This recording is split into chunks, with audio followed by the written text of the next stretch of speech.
તો statue of unity ખાતે તારીખ 5 થી 7 3 દિવસની પ્રશિક્ષણ શિબિરના આયોજન માટે રાજસ્થાનના મુખ્યમંત્રી ભજનલાલ શર્મા વડોદરા ખાતે આવી પહોંચ્યા હતા। તેમના કાર્યક્રમ મુજબ વડોદરામાં વસતા રાજસ્થાની સમાજ દ્વારા હરણી વિસ્તાર ખાતે આવેલા ખાનગી પાર્ટી પ્લોટમાં તેમનું સત્કાર સમારંભનો કાર્યક્રમનું આયોજન કરવામાં આવ્યું હતું, જેમાં મોટી સંખ્યામાં વડોદરામાં વસતા રાજસ્થાની સમાજના અગ્રણીઓ તેમજ વેપારીઓ તથા અન્ય લોકો વિશેષ ઉપસ્થિત રહ્યા હતા।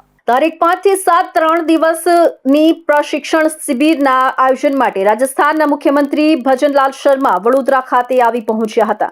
તેમનું સત્કાર સમારંભનો કાર્યક્રમનું આયોજન કરવામાં આવ્યું હતું, જેમાં તેમને શાલ પહેરાવી, પુષ્પગુચ્છ આપી તેમજ પુષ્પહાર પહેરાવી તથા પારંપરિક રાજસ્થાની પાઘડી પહેરાવી રાજસ્થાનના મુખ્યમંત્રી ભજનલાલ શર્માનું સ્વાગત કરવામાં આવ્યું હતું। રાજસ્થાનના મુખ્યમંત્રી ભજનલાલ શર્માએ પોતાના ઉદ્બોધનમાં વડોદરામાં વસતા તમામ રાજસ્થાની સમાજના લોકોનું અભિવાદન કર્યું હતું।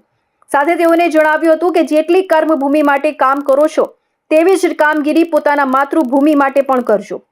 ટુરિઝમ કેન્દ્રીય જળશક્તિ મંત્રી સી.આર. પાટીલના માર્ગદર્શન હેઠળ રાજસ્થાનના 45,000 ગામોમાં રેન વોટર હાર્વેસ્ટિંગ કામગીરી હાથ ધરવામાં આવી છે।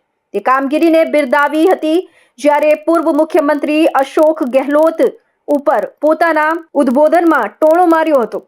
આ પ્રસંગે વડોદરાના યુવા અને શિક્ષિત સાંસદ ડોક્ટર હેમાંગ જોશી, રાવપુરા વિધાનસભાના ધારાસભ્ય અને ગુજરાત વિધાનસભાના મુખ્ય દંડક બાલકૃષ્ણ શુક્લ, વડોદરા મહાનગર ભારતીય જનતા પાર્ટીના અધ્યક્ષ ડોક્ટર જયપ્રકાશ સોની, સયાજીગંજ વિધાનસભાના ધારાસભ્ય કેયુ રોકડિયા, પૂર્વ મેયર ભરત ડાંગર, રાજસ્થાન સમાજના અગ્રણી ભંવરલાલ ગોડ, મેયર પિંકી સોની, સ્થાયી સમિતિના અધ્યક્ષ ડોક્ટર શીતલ મિસ્ત્રી, મ્યુનિસિપલ કાઉન્સિલર મહાવીરસિંહ રાજપુરોહિત સહિતના પદાધિકારીઓ વિશેષ ઉપસ્થિત રહ્યા હતા।